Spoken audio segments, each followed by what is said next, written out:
Hello everyone. I'm going to be doing a trade recap of the trade that I took yesterday on NQ. I hope everyone's excited for the new year. I am.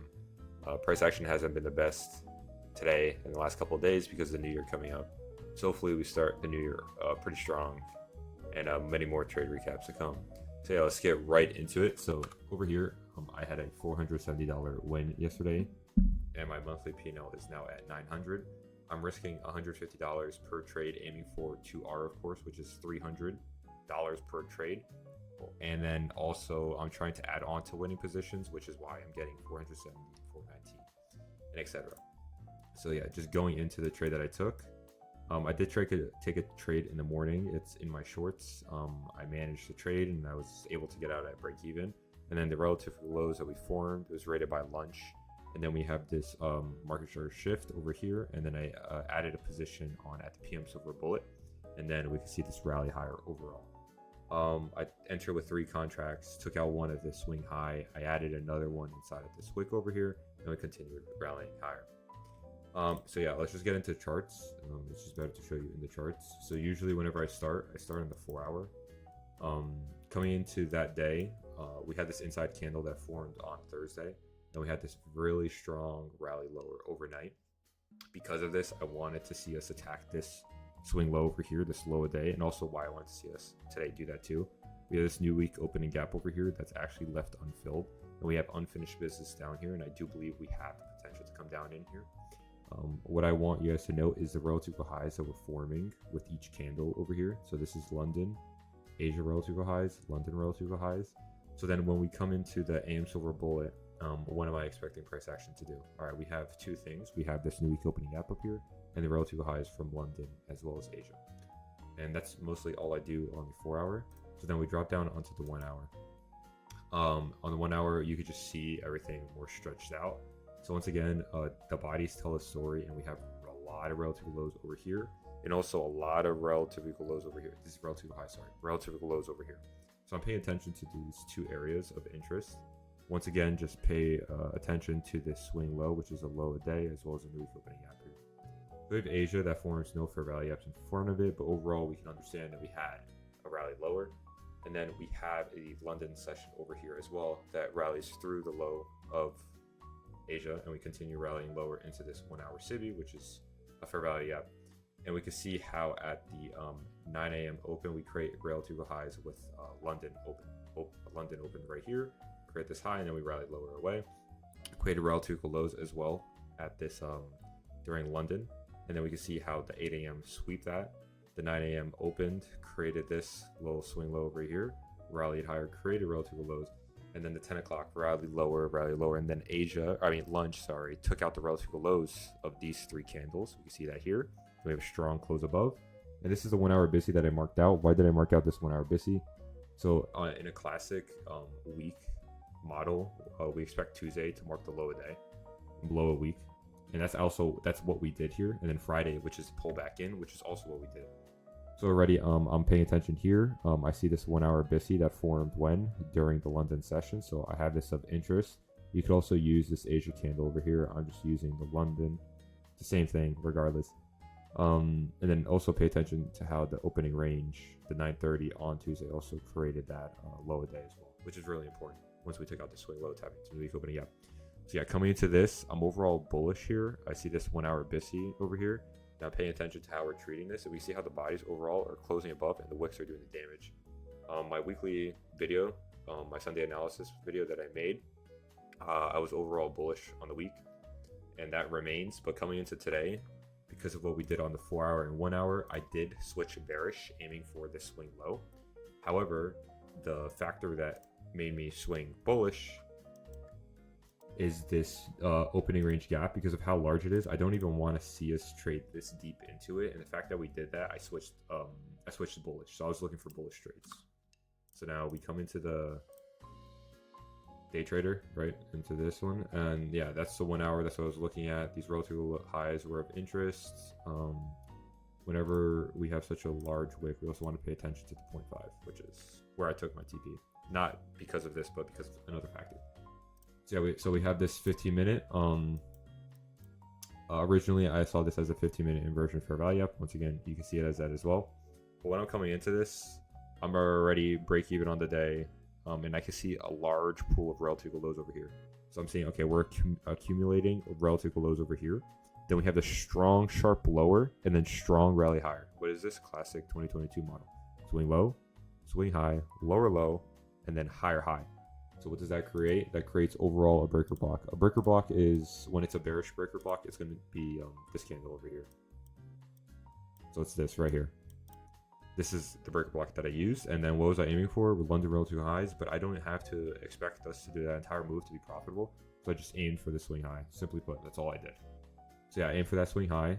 This was a 15-minute model that I was looking at because of all those higher time frame confluences. Because we're in this 1 hour BISI, we disrespected the opening range gap. I'm overall bullish on the week, and we have these relative lows that are accumulating here. We could obviously see that we manipulated that. So then I hop down onto the 5-minute. I see how from this low to this high, we have this 0.62, 0.79 level. You'll see me use this a lot. I don't really use it for entries, but I use it to understand where I am and where I should position my stop loss. So yeah, I'm like, okay, so if I have this, right, and I'm expecting a move like this, where can I position my my entry? So I understand that my stop has to be here regardless. So lowest possible, or I mean highest possible entry could be around here, right? But also I could have a tighter stop loss and a larger R to R because that is the PM silver bullet open. So I could enter any candle inside of here, any candle inside of this area, because that's what my model allows, which is a 15-minute unicorn model. And then we expect a retracement into the, not a unicorn, but 2022 model. We expect a retracement into the 0.5, which is a discount. We can see how we do that. So I was able to get such a low entry with barely any drawdown, which was right here at 205. So let's look at what I was looking at. So usually I have a shaded thing, but it's not up because we're not trading on this day. So usually I'll mark this line like that. Okay, now I'm just looking for the 4-hour candle to make the tail of the day. Now where could it make a tail? I'm paying attention to this 1 hour BISI over here. I mean 1 minute BISI. I see this 1 minute BISI over here, right? And then we also got to pay attention to the 130, which is this right here, which I already have marked out, and the 930. I forgot to delete everything. So I'm overall looking for a trade inside of here with a stop loss down here. And I got my entry right here, like that. And then my first TP was here. So this already, first TP was a 1.6. And then I was able to hold, in the video you saw, to 3. I was able to cut some out here, cut some out here, which is a 2.8, and then cut some more out here without having to fully expect a rally up into here, which I am expecting, but price action doesn't always have to deliver everything because I'm really content with this move. It's not a large move. It looks like it's a large move, but it's only 98 handles, which is pretty good still. But yeah, so why did I enter on this candle? Obviously it's my model. I'm not going to give away my model entirely. Basically I just wait for a bearish move inside of an area of interest, and then I just wait. And usually I wait for a fair value for my entry or something like that. And just inside of this 1 minute BISI, I saw how we create this swing low, and I'm like, okay, I like what I'm seeing. So we have this swing candle confirmation, I guess, and I just enter inside of here with my stop loss here. And then the way that I manage my trade is, okay, I'm not even in the charts. I went somewhere. You see, well, I forgot to put my face cam on, so I just put Ted there, which is the channel mascot. Anyways, I was barely in drawdown at all. I was in drawdown for maybe like 10 minutes, and then everything else was profit. So how did I handle this trade? So once when we're about to tap into this 130, I moved my stop loss to break even. Why? Because the amount of old swing highs in this price leg that we broke, I don't really want to see us take those swing highs and then rally lower. I also really liked how aggressive these two candles were, and overall that tells me I'm on side with the market. So there's no reason to have an aggressive stop loss here or here. Just move to break even, keep it there. Now, once we close above this, I'm looking for adding more contracts inside of here. So if this candle opened and we had tap into here, why am I going to add contracts there? Because on winning positions, I'm already in a winning position. I'm 25 points so far in the, not correct, but in the profitable direction of price action. I'm going to want to add a position in the 0.5 at the high, preferably at the low, wherever it may be. And I just move my stop loss wherever it needs to move. So I'm still at break even. Unfortunately, I wasn't able to get it here. We can see how we traded inside the low of the 930 at the low, and then we exploded higher. So my first TP was taken right here when we took out this high. And that's one contract off. I'm already positive on the day. I made up the fee and commission on the break-even trade from earlier, which is like $1. And then over here, when this candle opens, whenever you see a wick like this, that's super aggressive, how I see it at least, is what you want to see price action do is how do we deal with the 0.25, 0.5, 0.75. So 0.25, 0.5, 0.75. How are we going to deal with that? Preferably, I want to see us close above every single level, like what we did on this candle. I want to see us explode higher and not trade inside of here. If we trade inside of here, think of it like it's showing that it's not as strong as you want it to be. We want to see this explosion. It did this in one candle.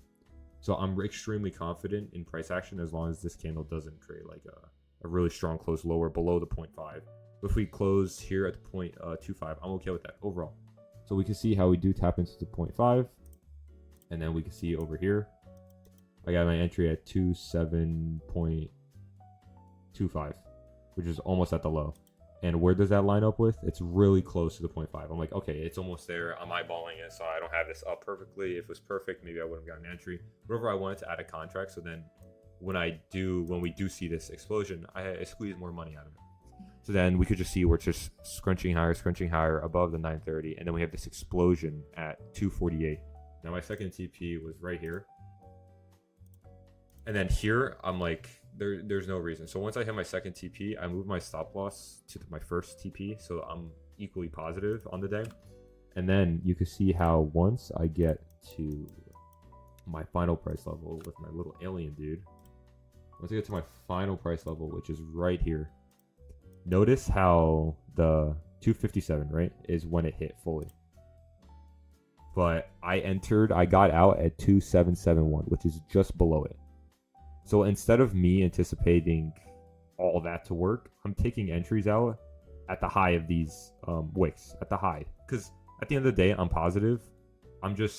There's been many times in circumstances where price action won't take this level out. It'll just barely graze it, similar to this right here. So what I'm doing is I'm just taking out every single time. So once it took out this high, I'm like, okay, I'm taking out. Because we're literally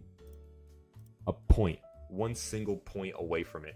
And I'm like, I'm not going to risk all my profit for a point. So I'm just going to take out manually. If it doesn't do it in one go, I'll just take out manually.